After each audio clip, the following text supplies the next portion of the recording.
this motion here, this hand, you're going to come over the center. So instead of going here, this hand goes here.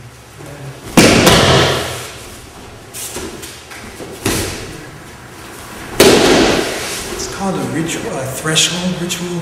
Threshold rituals are a part of almost every culture. It just acknowledges that you've entered into a space that has been dedicated to a practice of some kind. So it's not just,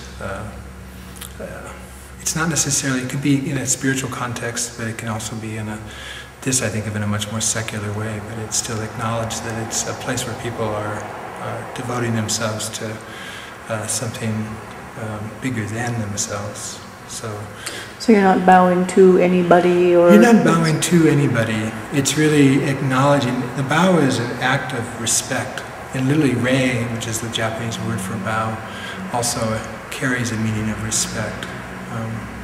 When we start class in Aikido, so you probably notice the instructor and the students line up, and we all bow towards what's called the shomen, which I'll describe that in a minute. And then the instructor turns and bows to the students, and the students bow to the instructor. And I think of that in terms of the initial bow is to the shomen includes, there's a photograph at the front of the man who founded Aikido. His name was Morihei Ueshiba. We refer to him in Aikido as O-sensei, which means great teacher. But it's an expression of gratitude and appreciation for his efforts, and he really represents, hundreds of generations of people who are in some way contributed to the development of what's now called Aikido in this tradition of Japanese martial ways, or what we now call Budo. And then when the instructor turns and bows to the students, in the moment, that's a mutual expression of respect. So we have gratitude for the past, respect for the present, or in the present. But there's also, from the point of view of the teacher is bowing to the future. And it's the teacher's responsibility to impart or transmit the art to the students. And so there's this understanding that there's a gratitude to the past, respect in the present, and responsibility to the future. He doesn't really work right, but the idea is if he gets pushed over, he comes back up. He doesn't quite make it back up. But he's a character of good luck. But in Aikido and Judo, the idea of you lose your balance, the idea is that whatever direction your balance is taken, you should roll around and just come right back up to imbalance.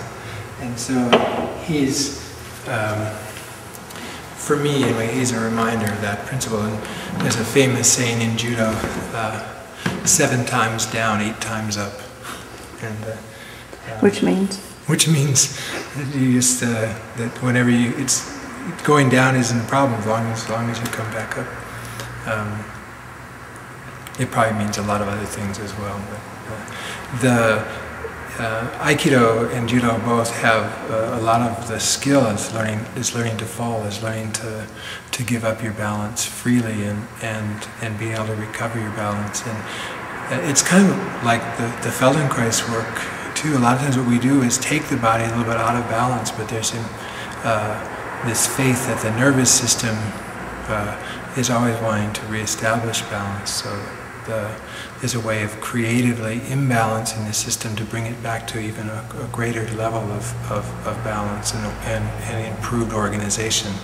And when you were watching people fall, get thrown last night and coming back up, in the ideal, every time our balance gets taken and we recover it, that we should come back up with a better sense of what constitutes balance.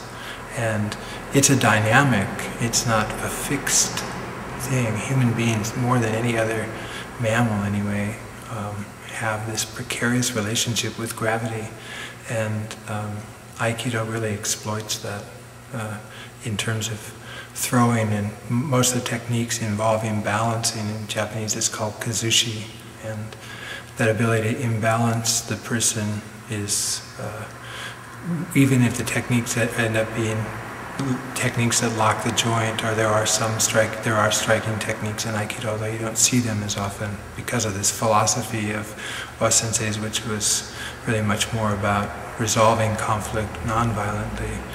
But he also made statements like, you should be able to kill but choose not to. You know, that there's this martial potential embedded in Aikido that can be realized, but then it's the moral obligation of the person to not use it for destructive purposes, but to the purpose of training is to, kind of what we were talking about earlier, is to work with our own intrinsic violence and to try to find a way of cleansing ourselves of that, or to find a way to work creatively with those potentials in our lives so that they don't bleed into destruction.